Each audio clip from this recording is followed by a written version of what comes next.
Hai, selamat datang kembali di channel Brani Bincang Asuransi bersama saya, Yani.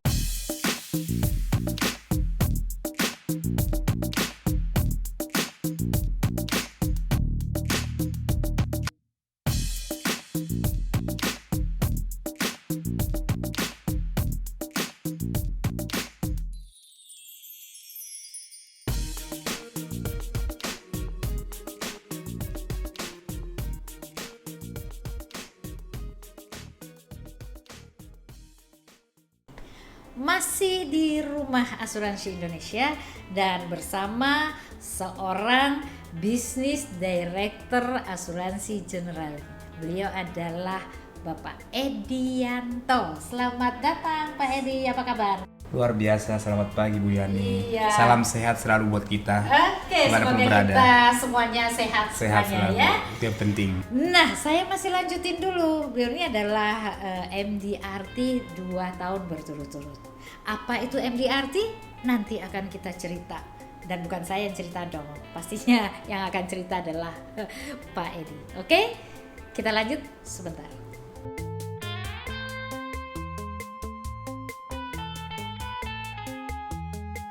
Iya, kita lanjutkan teman-teman. Jadi tadi saya sudah bilang beliau adalah Business Director di salah satu perusahaan asuransi. Dan kita ingin tahu sebenarnya Business Director itu apa sih Pak Edi? Bisa dijawab, disampaikan ke teman-teman. Terutama nih, karena di sana yang nonton tuh banyak anak-anak milenial misalnya, siapa tahu tertarik menjadi Business Director. Boleh. Gini, Iya. seorang profesi kita itu Business Director. Sebenarnya itu apa posisi ya Ibu Yani ya. Sebenarnya kalau di asuransi itu ada tingkatannya. Iya. Dari agent, unit manager sampai ke Business Director. Jadi Business Director itu yang paling tinggi di asuransi. Jadi ketika orang masuk tuh jadi agent dulu, baru Terus jadi kemudian BM kita, Business BM itu Manager. namanya Business Manager. Terus Setelah itu asosiasi Business Director. Asosiasi Business Director, baru kemudian Business Director. Berarti di bawah Pak Edi itu jenjangnya ada agent, Ada BM, business, ada business apa tadi? manager. Business Manager, Ada agent, ABD, Associate Business Director. Business Director. Tuh baru jadi Business Director. Iya. Gitu ya. Jadi panjang ceritanya. Nah, untuk mendapatkan tingkatan ini pasti disertai prestasi tuh. Prestasi Iya, pastinya. nggak mungkin bisa langsung Nah, masuk kan? betul sekali, Nah, ada targetnya. Iya, ada target tertentu. Betul. Target penjualan Target penjualan. hanya itu atau ada target Rekrut. lain? Oh, ngerekrut. Kalau mau jadi leader harus ada agent, harus ada rekrutnya, Oh, harus punya ada tim. timnya. Oke. Gitu. Jadi harus bentuk tim ya, Betul Pak sekali. Edi. Dan itu berpengaruh. Jadi waktu kan kalau misalnya nih saya jadi karyawan, ya kan? Kalau saya jadi karyawan masuk staff dulu gitu kan, terus nanti terangkat sampai saya jadi manajer di situ, ya kan? Nah, tapi untuk naik seperti itu kan saya ada waktunya loh Pak Edi, meskipun misalnya saya pintar banget, itu nggak serta-merta 2 setahun kemudian atau 2 tahun kemudian saya bisa naik. Nah, apakah juga berlaku sama di seperti Di itu? kita ada waktunya, cuman nggak selama itu. Nggak selama itu. Nggak selama itu. Dalam 3 bulan seorang agent pun bisa langsung jadi business manager. Business manager. Dalam 3 bulan seorang agent bisa jadi business Yang penting manager. capai targetnya. Kebetulan kalau di perusahaan saya sekarang itu targetnya itu 250 juta poin yang harus dikumpulkan oleh si agent tersebut supaya dia promosi ke BM Oke. dan dia mempunyai 2 agent. Oke. Udah itu aja. Jadi dia promosi langsung ke BM. Oke, yang dimaksud poin tadi itu bukan sekedar nilai dari penjualan kan, tapi ada perhitungan tertentu. Betul. Ya. Jadi bukan misalnya tadi 200 juta ya. 250 juta. 250 juta. Targetnya. 250 juta bisa beli apa ya? Mobil lain kali ya, tapi masih kalangan bawah ya. Iya betul. Kecil ya. Masih masih kecil. kecil targetnya. Iya, karena saya kemarin dapat mobil aja, wah nggak mau nyebut ini deh mereknya, belum bayar soalnya misalnya. Itu kemarin aja mobil yang tingkatannya udah mulai elektrik ya, itu harganya udah minimal di angka 600 juta. Ini targetnya cuma Itu cuma 250 juta. Langsung bisnis manager langsung jadi promosi. Bisnis manager udah Betul. promosi dan waktunya cuma 3 bulan 3 bisa. bulan. Oke. nanti kita juga akan tahu tuh kira-kira seorang business manager penghasilannya seperti apa ya kan. Nah supaya teman-teman tahu nih di luar sana gitu. Jadi kan banyak yang teman-teman tuh lulus kuliah gitu ya, lulus kuliah terus nanti kayak saya jadi karyawan dulu 30 tahun jadi karyawan, baru sekarang pensiun. Iya kan? Terus untuk dapat jenjang sampai posisi manajer aja itu butuh waktu puluhan tahun loh gitu ya. Saya Kan kalau setahu saya kalau untuk karyawan itu kalau misalnya kita ada di atas kita head ya namanya ya. Kalau head kita itu nggak pergi-pergi ya udah stuck aja terus. Nggak bakal bisa kita harus move ke asuransi lain, ke perusahaan lain baru bisa mendapatkan jabatan head. Kalau nggak nendang headnya. Nah, betul. Kalau head enggak, kadang-kadang head belum tentu lebih bagus daripada bawahan. Bukan belum tentu, banyak. Ya kan? Nah, tapi ya udah mentok. Ada mentok. Emang segitu. Gitu akhirnya kan. nyari ke perusahaan lain baru bisa jadi head. Bisa jadi head di sana. Itu benar. Tapi kalau di bisnis ini kan adanya di bisnis asuransi. Betul. Kan. Nah kalau di bisnis ini itu tidak perlu nunggu kayak gitu kan. 3 bulan tadi udah bisa. Jadi kalau misalnya nanti kita lihat perbandingan nanti ya, sarjana lulus S1 kuliah dapat gaji berapa. Nah di situ penghasilannya berapa. Nanti kita akan bicarakan lagi di sesi berikutnya ya Pak Edi. Oke, kita istirahat dulu. Pak Edi minum dulu. Ya, ntar kita lanjutin.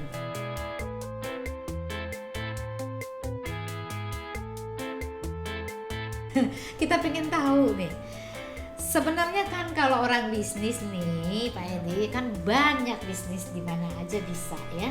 Terutama sekarang ini tuh banyak kan bisnis kuliner, bisa dari rumah. Kan harusnya bisa milih itu. Kenapa mesti asuransi? Sementara kita tahu masyarakat kita belum aware sama asuransi. Masih kalau dengar kata asuransi itu apa sih? Apalagi banyak kasus saat ini. Tapi tetap aja stay di situ. Kenapa Pak Edi?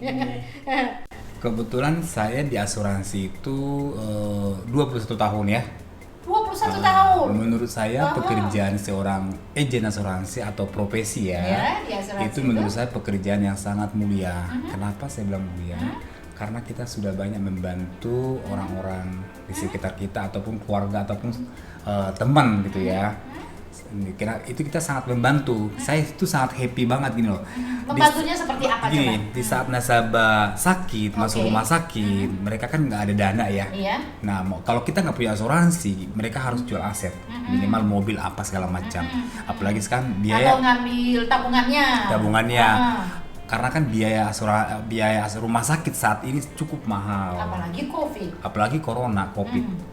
300 jutaan bisa sampai 600 juta ya. Betul. Nah, kebetulan nasabah saya juga ada yang mengalami COVID nih.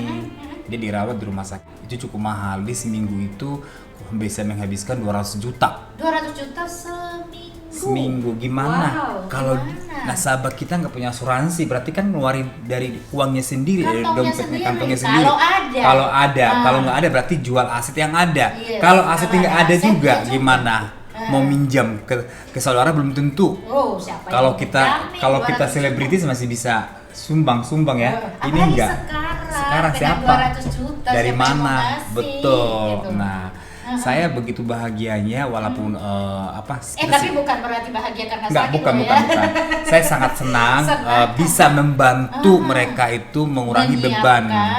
Biaya rumah sakitnya yang 200 juta semua dibayar oleh asuransi. 200 juta semuanya? Semuanya dibayar oleh asuransi. Meskipun itu COVID tadi? Betul, COVID kita nggak ada masa tunggu lagi. Nggak ada masa tunggu? Begitu apply, polis jadi, langsung ada COVID, di cover juga. Jadi misalnya nih saya ngambil asuransi gitu, asuransi kesehatan nih ceritanya. Betul, asuransi kesehatan. Ngambil asuransi kesehatan, begitu terjadi COVID gitu, terus begitu, masuk rumah sakit. Begitu kita apply asuransi, disetujui, polis isut ya, terus masuk rumah sakit karena COVID itu di cover. Itu langsung di cover. Iya, karena kalau asuransi kesehatan kan biasanya punya masa tenggang gitu ya. Bisa 12 bulan, bisa ada yang sebulan, ada 3 bulan tergantung ya kasus-kasusnya. Nah, tapi kalau COVID ya enggak, harus langsung bisa. Begitu disetujui. Sulit nggak sih Pak?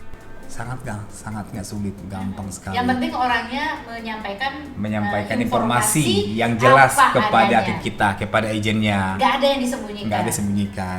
Tapi agennya juga juga kadang-kadang suka bantuin. Nah, benar. Agent juga nggak boleh nakal. Kita Nggak juga boleh harus nakal. benar-benar bertanya kepada nasabah itu ada riwayat penyakit nggak sebelumnya.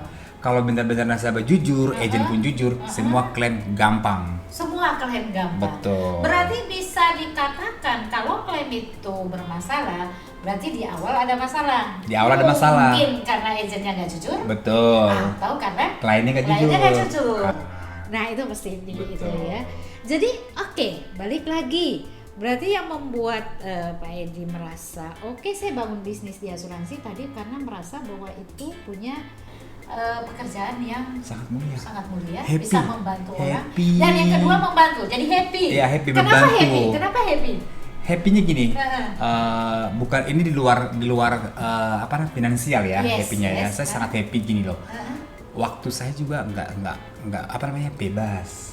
Bebas maksudnya nggak Bisa kayak bisa bersama karyawan. keluarga, nggak karyawan kan dari Bukan jam 5. 8 to 5. Iya, betul sekali. Ya. Kalau kita kan bebas. Bingung saya ya gitu. Waktunya bebas. Kita mau kemana, mau bersama keluarga juga bisa. Iya, betul. Kita yang menentukan Iya, ya iya. teman-teman ya.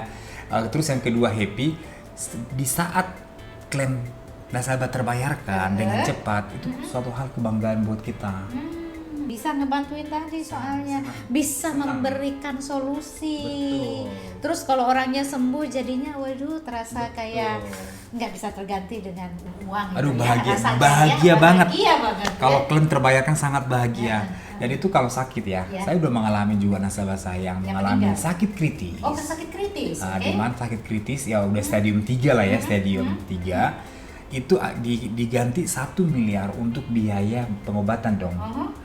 Di asuransi itu teman-teman begitu terdiagnosa penyakit kritis langsung keluar, kebetulan uang pertamanya 1 miliar penyakit kritis langsung keluar 1 miliar seret.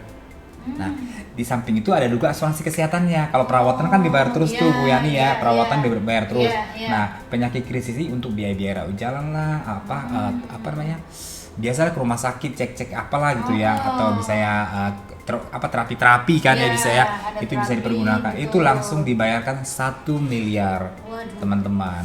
Waduh. Dan akhirnya nasabah saya ini gak lama kemudian, setahun 2 tahun tutup usia juga nih teman-teman. Nah, karena penyakit kritis karena tadi. penyakit kritis dibayarkan lagi 2 miliar. Oke. Jadi keluarganya juga dapatlah 2 miliar. Biaya untuk melanjutkan hidup mereka. Kehidupan anak-anaknya. Iya. Kebetulan nasabah saya ini anaknya masih kecil-kecil. Kasihan gitu.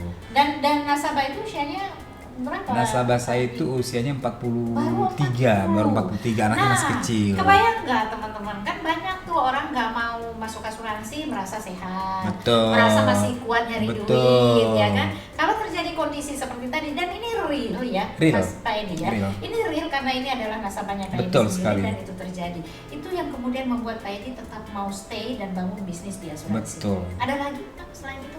Ada lagi yang tadi kan pekerjaan mulia, happy. Iya, happy. Hey, kalau kerja kayak gini kan sama keluarga juga bisa setiap saat kemana aja ya sambil kerja, benar nggak? Betul. Ya? Bisa bawa Kadang anak. Nasabah saya yang udah kenal ya, Yes. anak istri saya bawa untuk ketemu. Dan bantu. mereka kan semakin yakin ke Betul. Pak Edi karena mereka bilang wah Pak Edi kan keluarga yang utuh gitu ya. Betul. Terus memperkenalkan istri, Betul. memperkenalkan anak-anaknya sehingga nggak Betul. ragu dengan Betul sekali. pelayanannya Pak Edi. Dan seorang agent juga harus benar-benar tulus membantu klien. Iya. Saya nih saat ini ya, kadang-kadang kan gini loh, 20 tahun di asuransi, siapa lagi nih yang saya prospek nih, nasabahnya udah habis nih, nggak usah tak khawatir mengenai itu. Saya selalu mendapatkan referensi. Ya, karena pelayanan yang baik. Karena pelayanan yang baik. Iya. Karena nasabah saya kadang-kadang hampir setiap bulan ada telepon. Halo Pak Edianto, dari mana nih Bu gitu ya. Saya dikasih referensi dari si ini gitu. Nah, artinya ngubungin saya. Jadi sekarang itu bukan seorang agent mencari klien nih. Jadi kadang-kadang nasabah mencari kita gitu loh.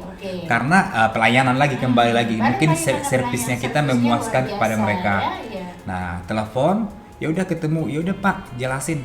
Nah, preminya berapa? Saya biasanya Oh iya, saya potong dulu. Tadi bapak-bapak kan bukan perempuan kan ya. Kalau perempuan kan bisa aja nelpon ya.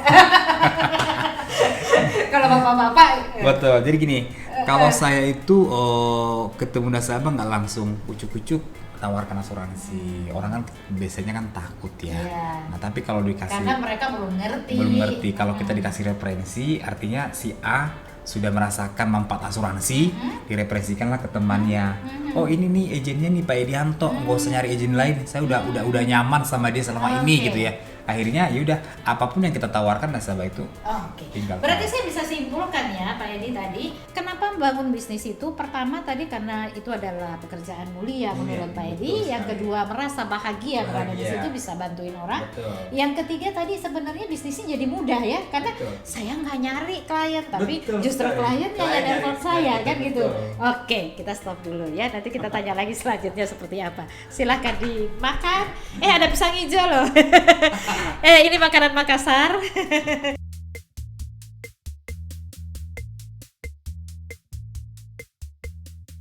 Ya, tadi kita udah dengerin ya kenapa kemudian Pak Edi membangun bisnis di asuransi dan bukan di bisnis lain.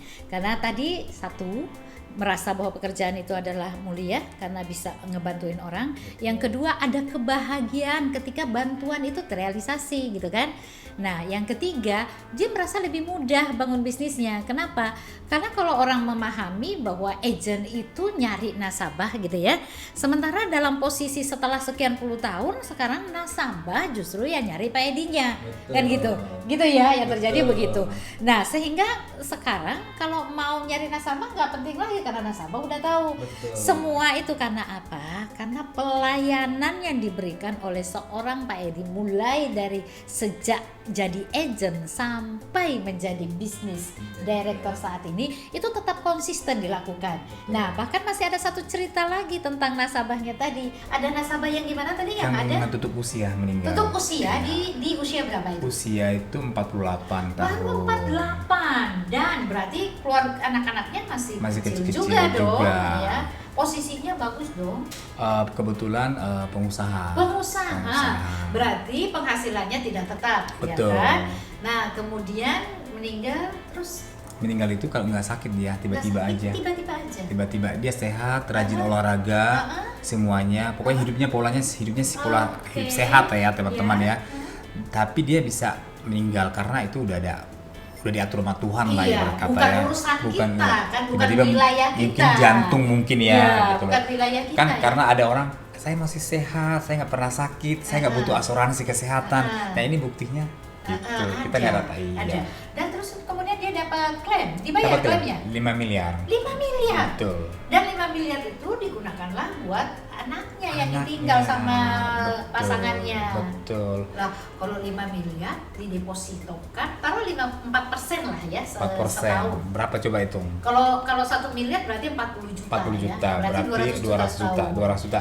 Bunganya aja ya. Bunganya aja. Betul. Nah, kalau bunganya aja dipakai hidup, berarti sebulan kurang lebih 20 juta 20 juta, dong. betul. Berarti dia dapat gaji sebenarnya Dapat gaji penggantian dari tadi pencari nafkah yang meninggal dunia tadi ya. Pengganti income-nya setiap bulan terbayarkan gitu teman-teman. Jadi orang boleh pastilah. Dan ada satu lagi nih cerita yang ini masih ada. Kebetulan kan namanya wira swasta itu kan pengusaha kan pasti ada pinjaman ke bank dong. Oh iya, betul nggak? Betul. Nah, orang bank datang ke rumahnya nih, otomatis kan ada utang nih. Nah, walaupun sudah almarhum, sudah tutup usia, tetap orang bank nggak mau tahu, tetap ditagih. Utang harus ditagih juga teman-teman. Tapi asuransi lah yang menyelamatkan. Karena asuransi yang akan bayar utang itu. Gitu. Makanya utang itu memang harus diasuransikan. Betul. Ya kan? Aduh, luar biasa ya. Artinya buat orang-orang yang pengusaha pasti ada pihak ketiga yang dipinjam untuk bisnisnya dan perlu diasuransikan gitu. Supaya keluarga kita yang kita tinggal jangan terbebani membayar utang kita gitu. Dan itulah bisnisnya Pak Edi. Makanya Pak Edi nggak mau tinggalin karena banyak orang-orang kayak gitu. Harus ditolong, harus disampaikan supaya keluarganya nggak merugi ketika dia tidak ada lagi, ya kan? Oke. Makanya saya bilang tadi adalah pekerjaan yang sangat mulia. Sangat mulia. Betul. Oke. Nah, sekarang saya tadi kan memperkenalkan tuh kalau Pak Edi tuh MDRT 2 tahun berturut-turut. Sekarang kan udah jadi bisnis director, kan penghasilannya udah lumayan tuh. Seharusnya kan juga tidak harus melakukan penjualan sendiri, ya kan? Karena sudah ada tim, ya kan? Nah, tapi kok masuk MDRT? MDRT itu teman-teman kepanjangannya adalah Million Dollar Round Table.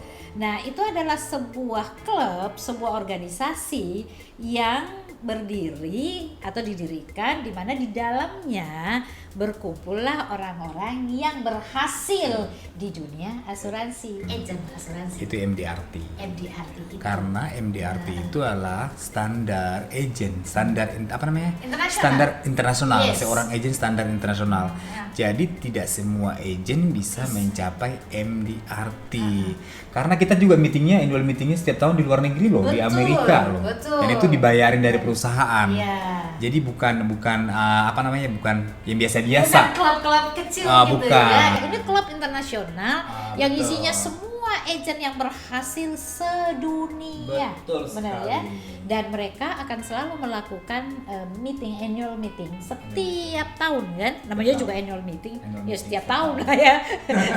Setiap tahun dan itu berpindah-pindah ya Betul. negaranya. Betul. Bisa di Amerika, bisa di Eropa. Indonesia udah pernah belum annual meeting? Belum. Belum. Yang ada cuma annual meeting se-Asia ya. Betul. Asia sudah pernah. Tahun lalu kita ke Amerika, tapi Yes. karena COVID nggak jadi. Sekarang Tahun ini juga tadinya di luar negeri Tidak, juga karena iya. COVID, jadi kita melalui virtual semuanya. virtual semua. Padahal kalau dulu tuh ngumpul. Jangan salah loh Pak Edi, saya dulu sempat beberapa kali ikut. Kenapa? Tapi bukan sebagai peserta, sebagai pemantau. Oh, pemantau ya. Iya, ya. Emang banyak. Jadi saya tuh Yang Asia berarti ya? Asia, saya tuh jadinya MDRT Experience namanya. Oke. Jadi keren banget ngeliatin mereka-mereka yang berhasil. Itu ada bisa dalam satu hari itu ada 10 kelas gitu ya. Masing-masing kelas itu kita boleh masuk ke situ dan kita bisa dapat ilmu yang luar biasa di situ dan secara internasional digunakan gitu ya. Jadi saya cukup tahu dan itu berkali-kali. Saya kalau nggak salah tuh sampai 5 kali sempat ikut. Itu baru di Asia ya? Baru di Asia. Gimana yang di Karena kita seluruh nggak dunia? boleh.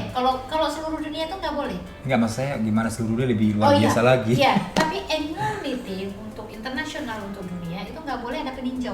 Oke. Nggak boleh. Itu yang masuk situ itu benar-benar harus Member. orang MDRT. Member member. MDRT. Jadi makanya tadi saya bilang itu eksklusif banget dan Pak Edi udah masuk ke situ. Selamat ya. Terima Itu kasih. luar biasa. Mudah-mudahan seterusnya Konsisten ya? konsisten. MDRT. Dan kalau nggak salah ada tingkatannya. Ada COT, Ada COT, ada Count TOT. of Table, TOT. ada TOT top Top of the table. ya. Nah itu berdasarkan nanti pencapaian. Betul. ya. Tahun ini target saya COT, Code of the Table. Yes. Artinya gini, kenapa saya bisa target COT? Yes. Kalau nggak nyampe minimal masih MDRT. Yes, Itu betul, intinya. betul. Kalau target saya terlalu MDRT ya begini terus Iya. standar saya. Jadi Nggak harus akan ada meningkatkan. peningkatan. Nggak ada peningkatan Gitu. gitu. Dan di situ juga nanti Pak Edi, saya nanti juga sebenarnya nih udah lama banget janjian sama Betul. orang MDRT yang udah lama Oke, gitu. oke, oke. Tapi sampai sekarang belum bisa dihadirkan di Berani karena masih ada halangan soal waktu. Dianya bisa, sayanya nggak bisa, atau sebaliknya sayanya bisa, dianya nggak bisa gitu ya. Jadi teman-teman nanti kita akan bicara MDRT khusus kita akan bicarakan itu. Tapi tadi udah disinggung dan itu memang luar biasa dan akan memberikan semangat yang luar biasa Betul. untuk pencapaiannya. Dan saya mesti bilang bahwa orang-orang yang masuk MDRT itu rata-rata punya charity. Jadi mereka itu selalu punya yayasan dan mereka akan menyumbangkan Betul sekali. sebagian penghasilan mereka untuk membantu orang-orang yang tidak mampu. Betul sekali. Ya, jadi itu luar biasa. Makanya saya support Pak Edi, mudah-mudahan terus aja lakukan Nah, itu. terus ya. saya mau nyampaikan juga. Ternyata begitu kalau kita ketemu nasabah nih, Yes. kita kasih kartu nama MDRT, MDRT. sebagian nasabah udah ngerti. Udah ngerti? Saya ditawarin dari asuransi ini tapi nggak MDRT, saya nggak mau. Oh, karena dianggapnya oleh mereka MDRT itu punya prestasi Kalau mereka punya prestasi, artinya dengan kliennya pasti memberikan servis yang bagus. Jadi sangat berpengaruh kalau betul. Jadi Iya. sangat mempengaruhi kartu nama kita seorang agent MDRT. Yes. Jadi waktu saya ketemu nasabah, aku ditawarin sama agent tapi bukan MDRT, saya nggak mau. Jadi ngambilnya sama Egi jadinya. Jadi sama saya, jadi ngambilnya jadi sama saya karena status MDRT gitu loh. Iya. Jadi sangat mempengaruhi kepada Benar, customer kita. benar. Dan gitu. itu buat agent adalah pride ya, satu Betul. kebanggaan. Buat klien satu jaminan sebenarnya. Betul. Jaminan bahwa kalau orang MDRT nggak mungkin dia berhenti jadi agent. Saya kaget gini Benar loh. kan? Saya kaget. Namanya MDRT mungkin masyarakat biasa nggak tahu gitu ya. Yes, yes. Ternyata tahu loh. Aha. Gara-gara kartu nama si orang MDRT bisa memilih ngambil produk di saya Iya. dibandingkan yang lain. Iya, saya tahu loh, Pak Edi. Kenapa dia tahu? Ah. Begitu saya misalnya nih, ada agent datang, Bu, ini asuransi gini kan. Nah, begitu dia pergi, buka dong internet, ya kan? Google dong, nih tanya dong sama Om Google. Keluar dong agent, kan pengen tahu dong agent MDRT. Kok nggak ada namanya ya, gitu kan? Terus keluar tuh agent yang ini ya, terdaftar di MDRT. Cari tuh ada nggak namanya di situ, kan gitu. Kan sekarang gampang. Kita kan gampang. Jadi kalau sekarang misalnya ditanya siapa itu Yani Arneldi kan, gitu ya. Tinggal buka search di internet kan, keluar nama saya gitu kan, apa aja yang pernah dilakukan. Iya, itu maksudnya. Gitu kan Pak Edi. Jadi suatu kebanggaan tuh luar biasa banget ya. Buat saya agent-agent tuh mesti masuk ke sana, karena kalau enggak berarti belum ada pengakuan secara internasional. Betul, gitu ya. Agent harus capai MDRT. Iya, supaya, betul. Standar agent internasional. Dan itu artinya diakui di dunia. diakui. Jadi ada pengakuan sehingga klien juga percaya gitu ya. Oke, teman-teman, kita akan lanjutkan lagi dengan cerita yang lain dari Pak Edi masih ya. Dan istirahat dulu. Kita makan, masih ada tuh pisang hijaunya dimakan, Pak Edi belum habis. Okay.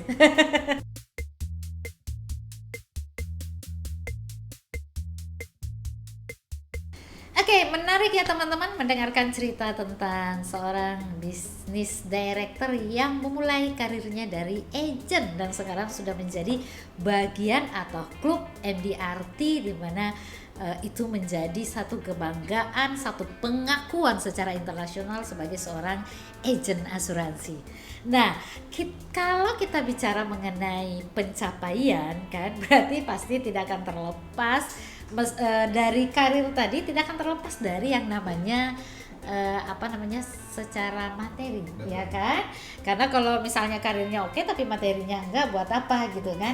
Nah, kita tahu seorang yang berkarir di agen asuransi sampai kepada posisi business director itu enggak ada yang namanya salary atau gaji gitu ya. Betul. Penghasilan benar-benar mereka bentuk dari mereka sendiri. Jadi berapa yang mereka inginkan penghasilan itu, mereka bangun sendiri penghasilan itu. Betul. Jadi nggak ada orang yang menentukan Pak ini mesti penghasilan sebulannya pasti 100 juta aja gitu, nggak boleh.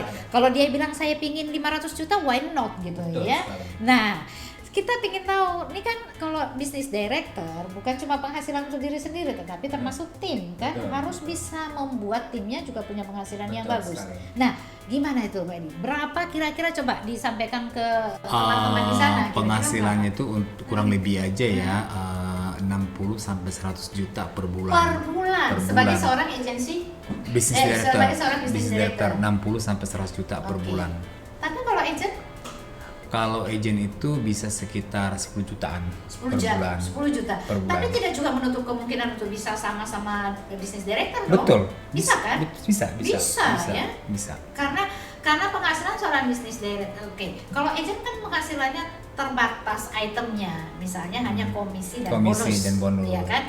Tapi kalau seorang bisnis director, selain komisi dan bonus, itu ada lagi yang lain kan? Ada misalnya kayak overriding dari gitu. dari trimnya, terus komisi, bonus tahunan, bonus persistensi. Nah, teman-teman, bonus persistensi itu kaitannya tadi dengan apa yang dilakukan Pak Edi adalah baik hubungan dengan kliennya sangat baik sehingga bisa maintain kliennya dengan baik gitu ya. gitu benar ya? Betul, itu namanya bonus persistensi. Iya, Bisa kita mendapatkan bonus persistensi, artinya kita bisa maintain klien kita dengan baik. Iya. Jadi mereka pembayaran lancar terus. Betul, dan Gitu. dari situlah kemudian perusahaan memberikan apresiasi dalam bentuk bonus persistensi. Betul sekali. Itu luar biasa ya. Dan itu dari sisi materi yang kelihatan duit gitu ya. Betul. Belum lagi Jalan-jalan. kalau jalan-jalan. Jalan-jalan ini menarik nih teman-teman. Saya boleh ikut nggak? Boleh kalau jadi agent. Jadi gini, kalau kita mungkin kalau jalan-jalan ke Eropa pakai uang sendiri, mikir ya, Iya. itu cukup besar biayanya. Nah, biasanya sih pulangnya baru aduh duit kok habis habis ya. Tapi kalau kita sebagai agen asuransi, jalan-jalan ke luar negeri semua gratis. Kita juga nginap di bintang 5, bukan asal-asalan, restoran yang paling mahal, hotel yang termahal, naik pesawat juga naik yang paling oke. Belum lagi pakai kapal pesiar. Kapal pesiar. Saya itu bisa dikatakan selama di asuransi 20 tahun di asuransi, hampir setiap tahun dunia. berangkat ke luar negeri dan hampir seluruh dunia. Seluruh dunia. Betul. Dan sudah pernah pakai kapal pesiar juga ya? Udah. Aduh. Terus pesawat yang paling oke, aman di dunia udah pernah pakai juga kan? Udah. Dan kalau di Indonesia minimal Garuda. Minimal ya. Betul sekali. Minimal karena dia bisa menggunakan yang punya Singapura. Bisa ajak keluarga lagi ke luar negeri. Bisa ajak keluarga. Iya, tahun 2006 mama saya ajak ke Spanyol. Orang tua. Bukan cuma istri ya? Bukan. Orang tua juga bisa diajak. Anak juga bisa. Aduh, dikasih lagi. Jadi tinggal duduk manis aja. Semua diatur, disiapin. Karena perusahaan sendiri udah punya menggunakan IO ya Betul. untuk mengatur itu semua. Betul. Jadi pesertanya tinggal ngikut. Betul sekali. Jadi nggak mikirin lagi mesti. Ini kan kalau misalnya nih, kalau saya nih sendiri. Luar negeri sendiri, sampai di sana di hotel search dulu kan. Ini mau kemana ya? Kalau di sini mau masuk museum misalnya, ini biayanya berapa ya? Kan gitu-gitu ya. Betul sekali. Terus mau masuk ke ini jaraknya berapa ya dari Wah, hotel? Kan betul. mikirin itu semua. Kalau ini enggak ya? Enggak. Duduk aja. Duduk manis ada aja. bisnya yang jemput. Ada. Ya kan? Terus pergi ke tempat di mana tempat rekreasi yang paling bagus, terkenal, paling bagus, yang masuk ke website segala Betul. macam, ya kan? Itu yang didatengin. Iya. Dan tinggal duduk, makanan disiapin, semuanya. Hotel bintang 5, restoran paling mahal. Jadi tinggal bawa duit buat belanja. Buat belanja. Ya, saya belum pernah belanjain loh. Oh gitu ya. Nanti Bu Yani. Aduh, itu luar biasa ya teman-teman. Kalau teman-teman lihat bahwa sebenarnya dan penghasilannya tuh luar biasa, pekerjaannya juga luar biasa kalau dinikmati dan diresapi dengan baik gitu ya, bahwa itu benar-benar bisa membuat bukan cuma duniawinya saja, tetapi juga bisa nyimpen, bisa nabung buat akhirat ya. Bagaimana kalau kita nolong orang lain, berbuat baik sama orang lain, maka itu menjadi modal untuk hari kemudian. Benar ya, Mairi? Oke, kita istirahat lagi sejenak.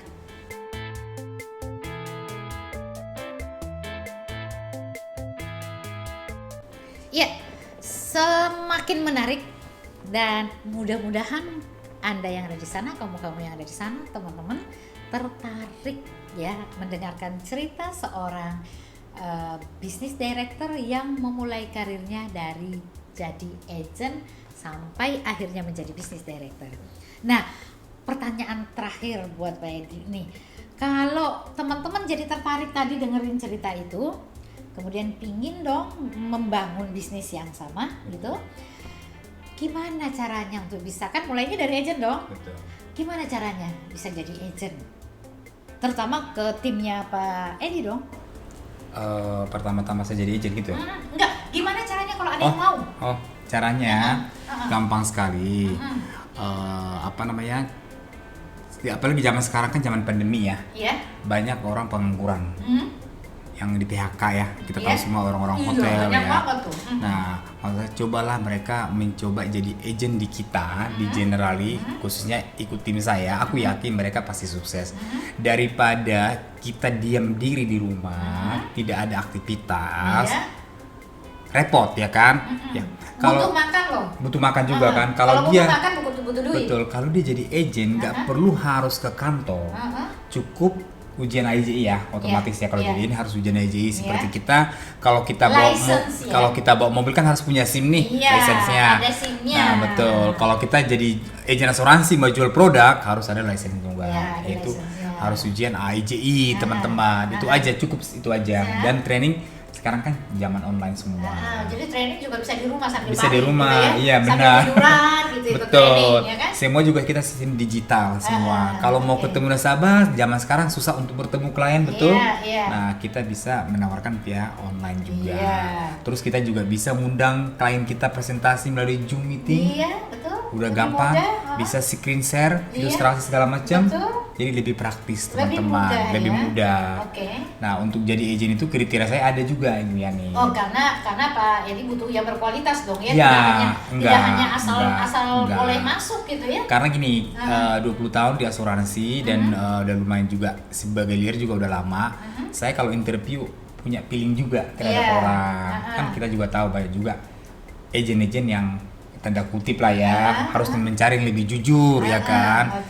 Nah, saya lebih mencari usianya di atas 30 tahun ke atas, yang lebih matang gitu, lebih matang dari segi. Jadi bukan nyari malah yang di bawah 30 tahun ya biar enak dipandang. Enggak. Mencari umur di atas 60 di atas 30 tahun, di atas 30 tahun. Sampai usia 60 tahun. Saya masuk dong. Masuk, batasnya 60 tahun. Ya? Oh iya, masih masuk. Saya juga punya agent 60 tahun loh. Oh iya. Nah, saya rekrut agent 60 tahun. Saya udah tua, Edi, saya nggak mungkin lagi bisa jadi agent. Kebetulan kan pensiun. Terus saya bilang, anak-anak di mana? Di luar negeri semua anak-anaknya. Dia di rumah aja. Akhirnya lama-lama saya bilang gini, kalau di ibu di rumah aja, lama-lama cepat pikun. Yes, betul. Betul, Edi. Ya, sama saya gitu. Bisa juga saya pikun karena di rumah terus nggak ada aktivitas ya kan. Kalau jadi agent masih di kamar tidur, pindah ke dapur, betul ya kan? Betul.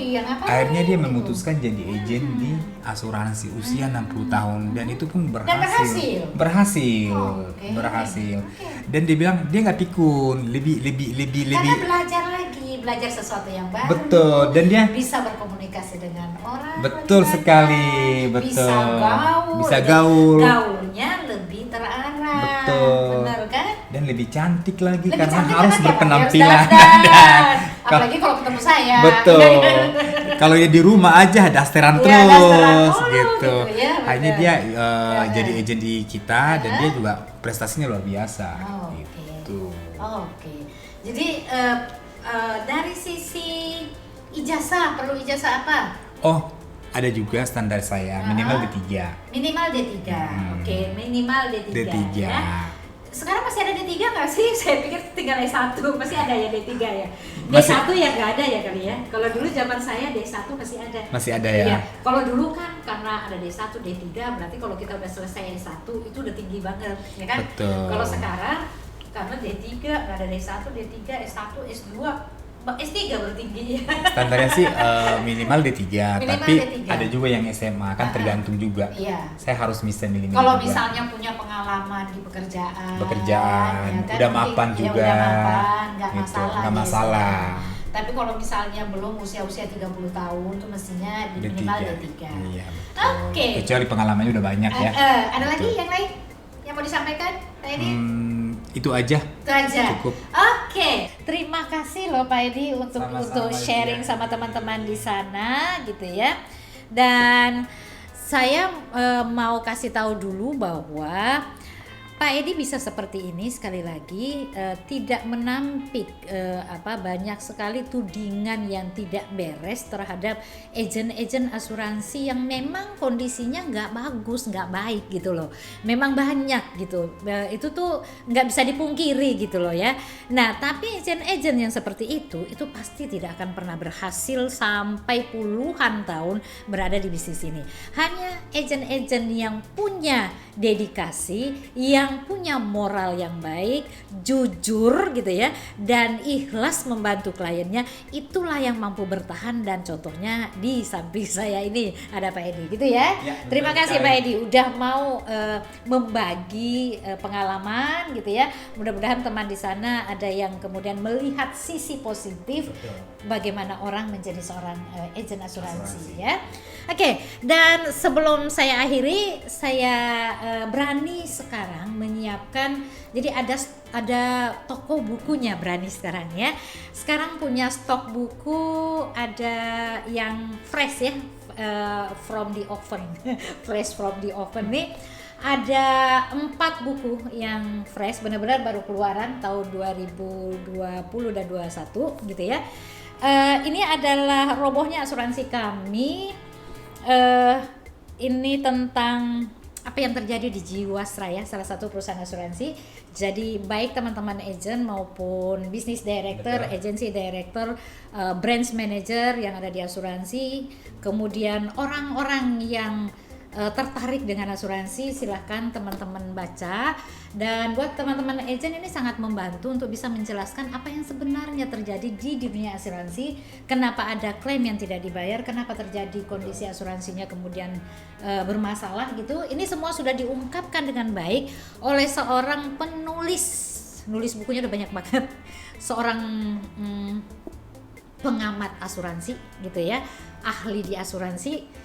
Sudah berpuluh-puluh tahun berada di dunia asuransi dan posisinya pada posisi top ya di perusahaan asuransi. Ini nulis bukunya, dan kalau nanti dilihat di sini juga sudah pengantarnya juga dari beberapa ahli dari sisi akademik.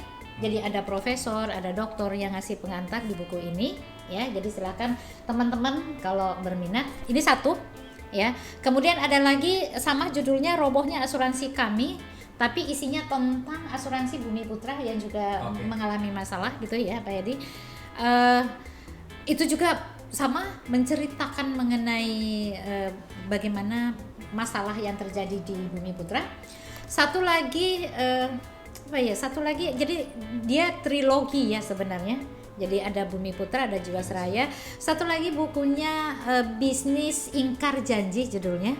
Itu buku itu berisi bagaimana memberikan solusi terhadap kalau terjadi kondisi-kondisi seperti di Jiwasraya dan Bumi Putra ini.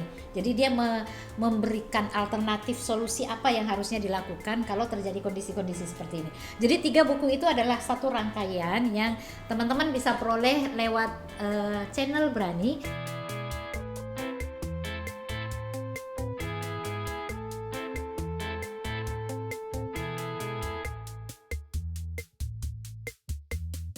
Satu lagi adalah buku mengenai studi kelayakan bisnis. Ini sangat berguna buat teman-teman yang bangun bisnis di asuransi gitu. Jadi bisa tahu tuh bisnisnya bener nggak profit atau enggak gitu. Jadi bisa deteksi dan bisa kemudian melihat membuat sebuah perencanaan bisnis yang benar sehingga kemudian bisnisnya jadi profit. Itu ada bukunya. Kalau lewat Berani Anda bisa mendapatkan harganya cuma 100.000. Oke. Jadi sekali lagi Berani sudah punya toko buku. Jadi silahkan buat yang pesan bukunya silahkan datang ke Berani ya, daftar lewat Berani. Oke. Terima kasih sekali lagi Pak Edi dan teman-teman, simplify your life with life insurance. Sampai jumpa. Sampai jumpa.